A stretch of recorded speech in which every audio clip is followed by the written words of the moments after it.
ये परिणमन सकर्मा आत्मा के साथ घटित होता है। निष्कर्मी आत्मा के साथ ये परिणमन नहीं हुआ करता। शुद्ध द्रव्य में शुद्ध परिणमन होता है और अशुद्ध द्रव्य में अशुद्ध परिणमन होता है। तो परिणमन जीव द्रव्य की अपेक्षा तीन रूप में विभाजित किया। अश्वोपयोग रूप आत्मा परिणमन करती है तो उस समय वो आत्मा अश्वोपयोगी है।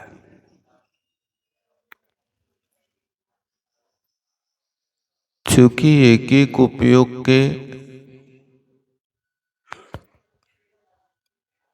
असंख्यात लोक प्रमाण भेद होते हैं।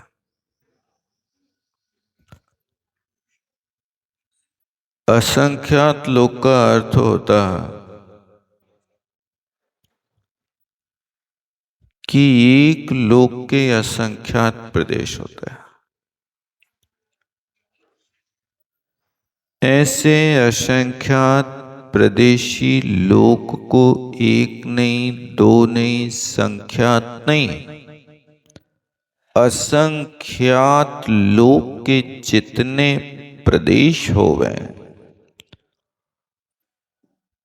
उतने आत्मा के परिणाम हुआ करते हैं। अब वो परिणाम पकड़ में नहीं आते हैं,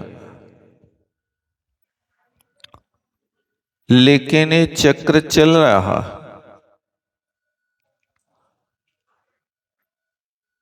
उस परिणाम को आप स्थूल रूप से तो पकड़ सकते हो, लेकिन सूक्ष्म परिणाम परिणमन में पकड़ में नहीं आता। इसी तरह यहां पर अश्वोपयोगी आत्मा को स्थूल रूप से पहचानना है तो उसको चार चीजों से पहचानना।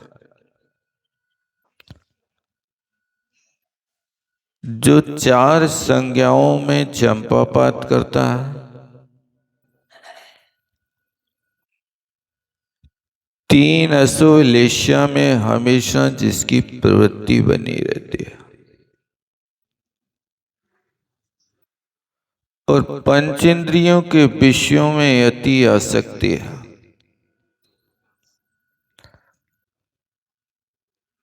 और आर्त रौद्र ध्यान में जो सदा डूबा रहता है। ये मुख्य चार लक्षण अशुभोपयोगी के हैं। ये हमेशा पापाश्रयों के कारण होते हैं।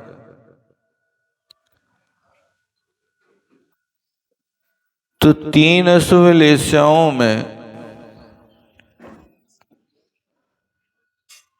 कृष्ण लेशा का परिणाम आचार्य महाराज ने संक्षेप से बताया था। आप यदि इसको जीव कांड में लेशा मार्गणा में पढ़ेंगे तो और विस्तार मिलेगा। यहां तो नेमी चंद्र महाराज ने सिर्फ एक गाथा लिखी थी जिसमें सबसे पहले लक्षण लिखा था कि व्यक्ति जब अत्यंत क्रोधी हो जाता है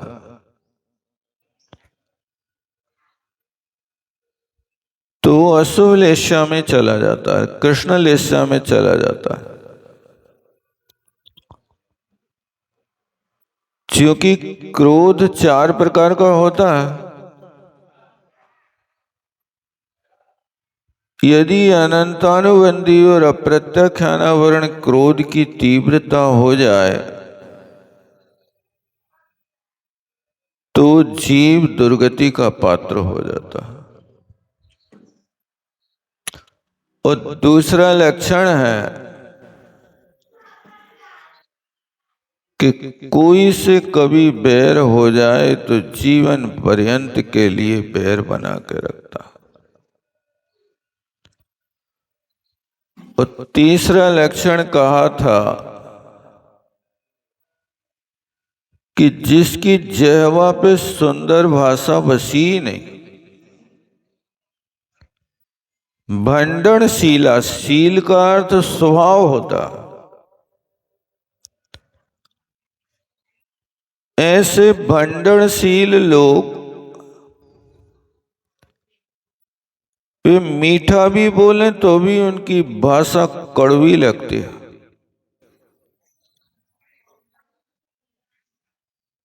ये भंडनशील कुछ भी बोलना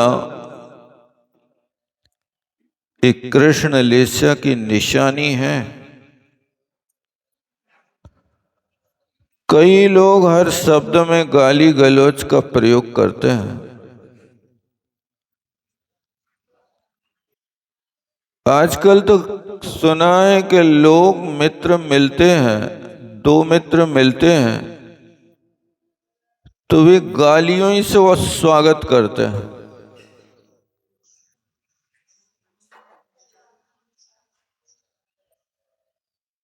ये योग्य नहीं माना जाता, ये भंडनशील है, अशुभ लेस्या की निशानी है।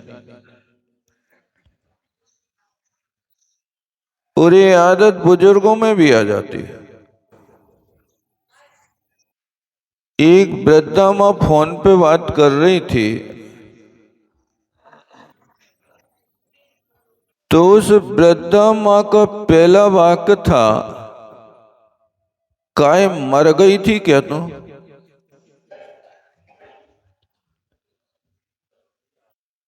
मुझे सुनकर के लगा कि ये लोग ऐसे भंडनशील शब्दों का प्रयोग करते हैं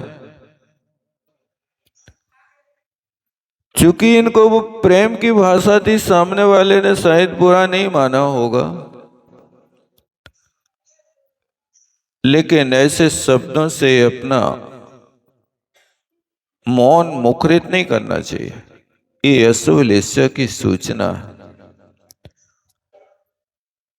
और फिर इसके बाद धर्म रहित जिसका परिणाम है, जिसके हृदय में धर्म का वास नहीं होता है, उस व्यक्ति के परिणाम हमेशा अशुभ में रहते हैं। वो यदि मंदिर भी आएगा तो भी उसके लिए मंदिर में भगवान नहीं देखेंगे, इधर उधर के लोगों से संपर्क करके अपना मंदिर का पूरा काल व्यतीत कर देगा। ये आयतन में आने के बाद भी लोग अपनी लेस्या नहीं बदल पाते। कई लोग तो बिल्कुल इस तरह से आते हैं घोड़े पे सवार होकर के कि कुछ निमित्त मिले तो उनको अच्छी तरह से फटकार दे। अब वो घर की भरी हुई वासना मंदिर में आकर के भड़क जाती है। कोशिश करना आप कि जैसे थोड़ी सी हरारत होती है ना, तो आप थर्मामीटर लगा के पता कर लेते हैं कि कितने डिग्री हो गया। ऐसी थोड़ी सी आत्मा में हलन चलन हो गए तो इन लक्षणों से पता कर लेना कि हमारी लेस्या कौन सी आ गई। इसलिए योग क्षेत्र पे आकर के योग भावों को बनाने की कोशिश करना और धर्म के स्वरूप को समझना। धर्म आत्मा से प्रकट होने वाली वस्तु है। मंदिर तो एक क्षेत्र के रूप में निमित्त है कि जिस क्षेत्र में बैठ करके तुम अपने गुण प्रकट कर सकते हो। मंदिर गुण नहीं देता, गुण तो आपके अंदर भरे हैं। बस इन परमात्मा की मूर्ति को देख करके अपने अंदर के गुणों को प्रकट करना। जैसे आप बाजार गए हैं, छाता लेकर के गए थे,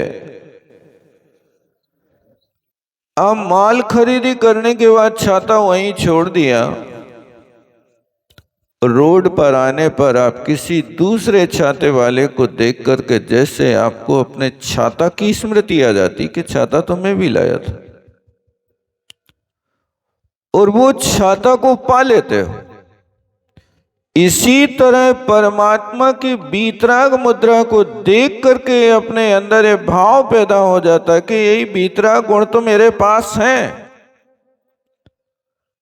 मंदिर में सिर्फ आपको बीतरागता का दर्शन होता है। सर्वज्ञता तो एक आत्मा की जो गुण है वो गुण अरूपी गुण है, सर्वज्ञता को पकड़ नहीं सकते, लेकिन बीतरागता दृष्टिगोचर होती है।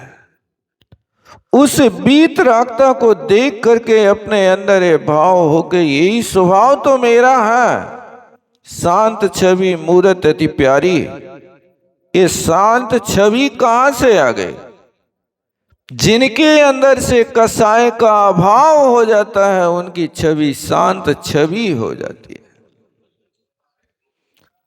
कसायासक्त व्यक्तियों की शांत छवि नहीं होती है।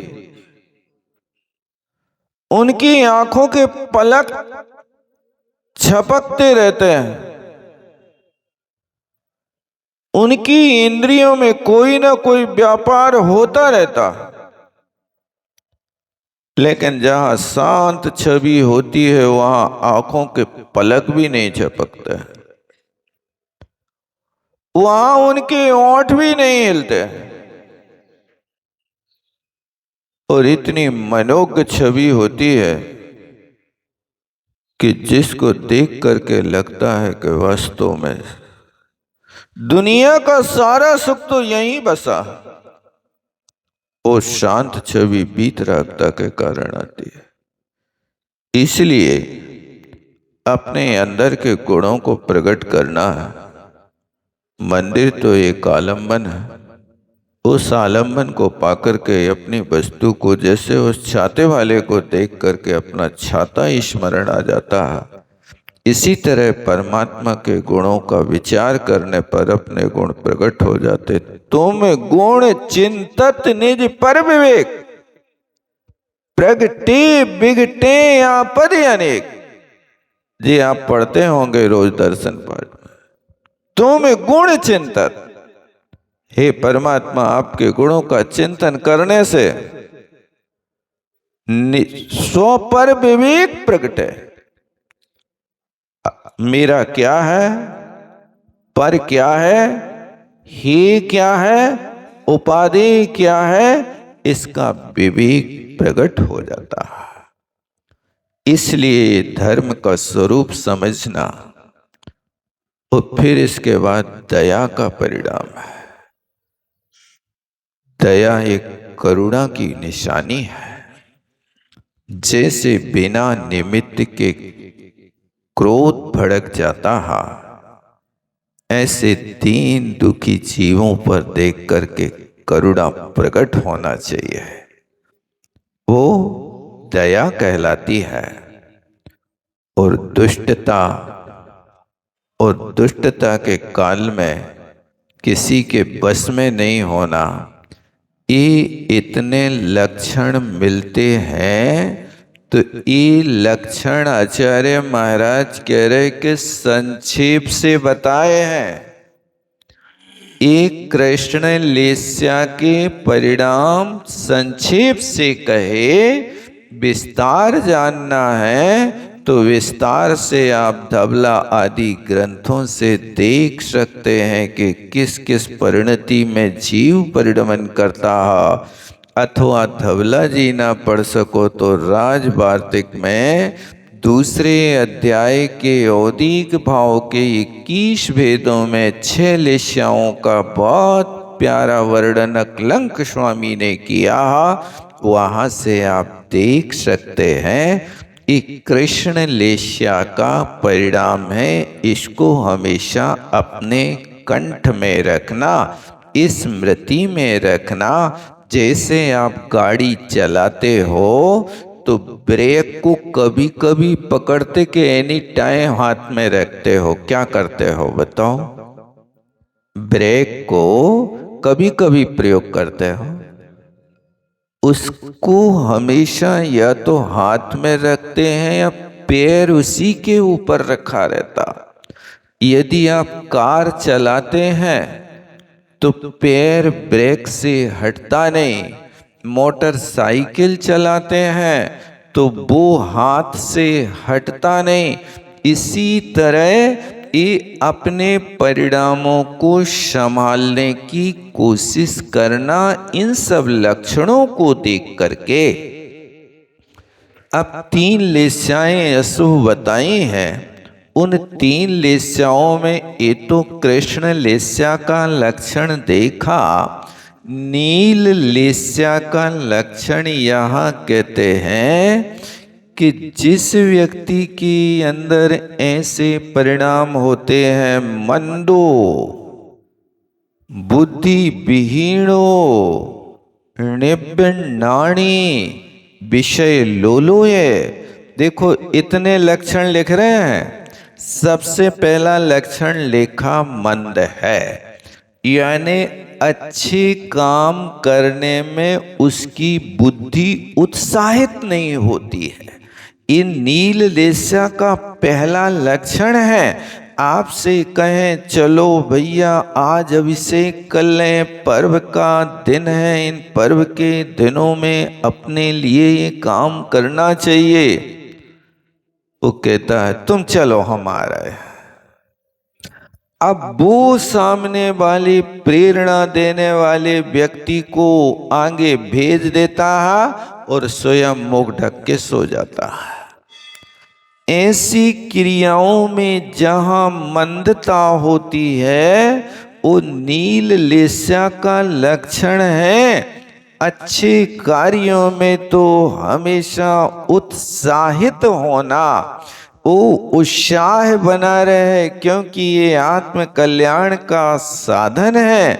इसलिए देखना कि अच्छे कार्यों में मंदता है, लेकिन बुरे कार्यों में बहुत उत्कृष्टता उस व्यक्ति की होती है। ये नील लेस्या के परिणाम हैं।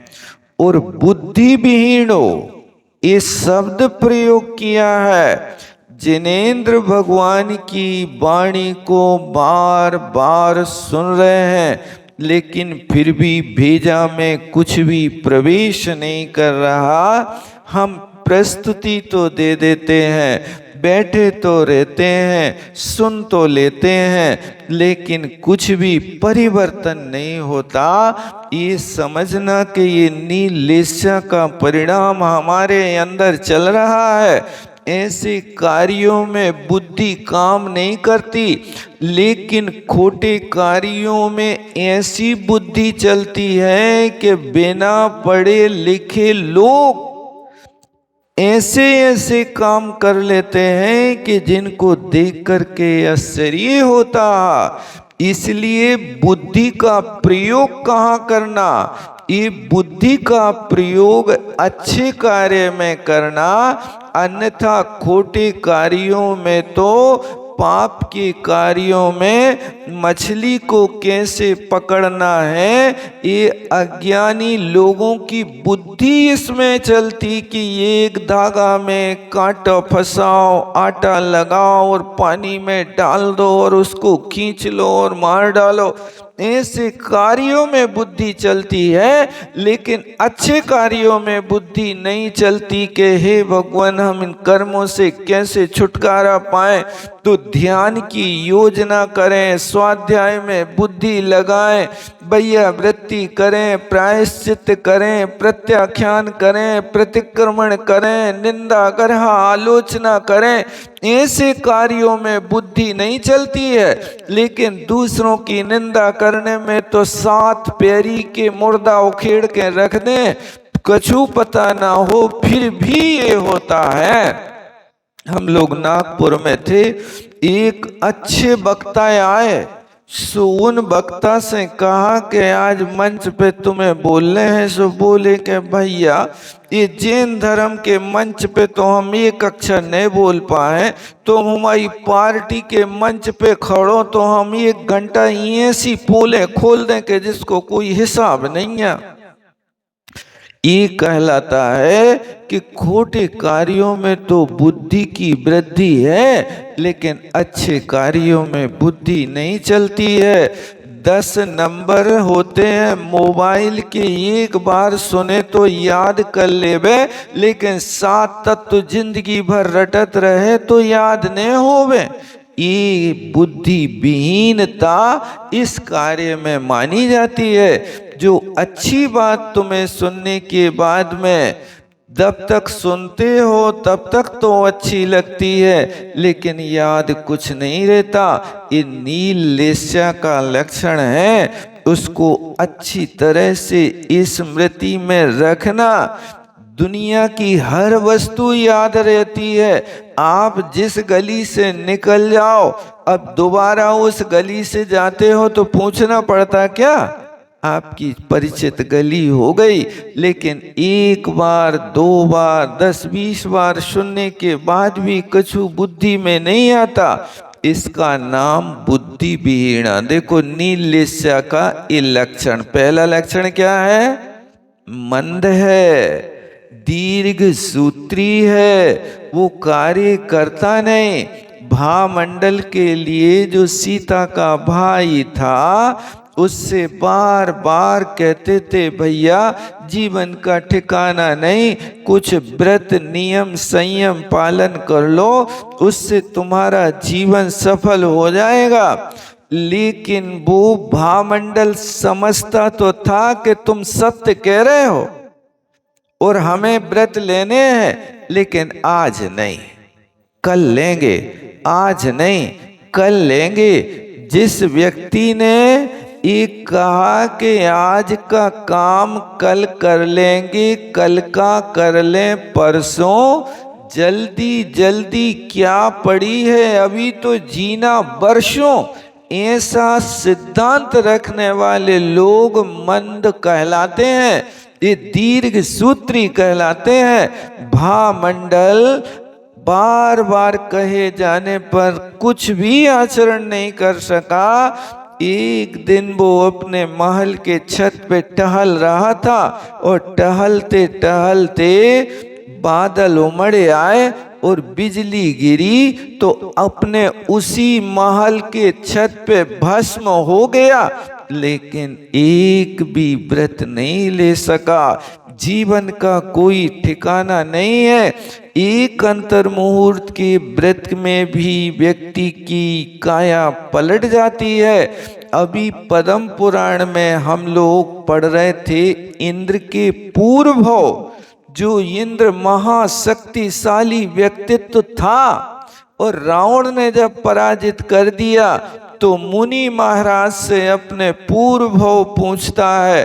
तो मुनि महाराज रिद्धिधारी महाराज, चारण रिद्धिधारी मुनि महाराज ने अपने अवधि ज्ञान से देख करके कहा, भैया तुम इंद्र की पर्याय के पहले पूर्व में एक दरिद्रा स्त्री की पर्याय में उत्पन्न हुए थे। उस दरिद्रा स्थिति के ऐसे लक्षण लिखे कि जिसके आंख में हमेशा कीचड़ बहे, नाक चपटी है, बाल सो देखने के लायक नहीं है, कपड़े सड़े गले हैं, भोजन की व्यवस्था नहीं, जूठन मूठन खा करके अपना जीवन गुजारा करती थी।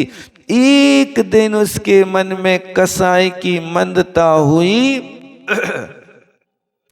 और एक अंतर मुहूर्त के लिए उसने त्याग कर दिया अन्न का।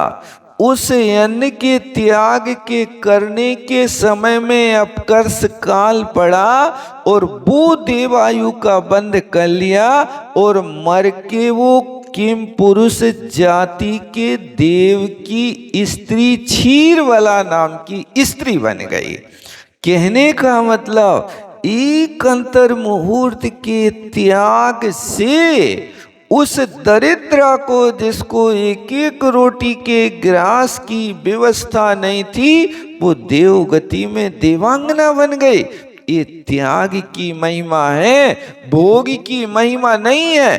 भोग के लिए तो कहा भोग बुरे भव रोग बढ़ावे बैरी हैं जग जी के। ये भोग तो संसार के रोग बढ़ाने वाले हैं, संसार के प्रत्येक प्राणी के ये दुश्मन हैं।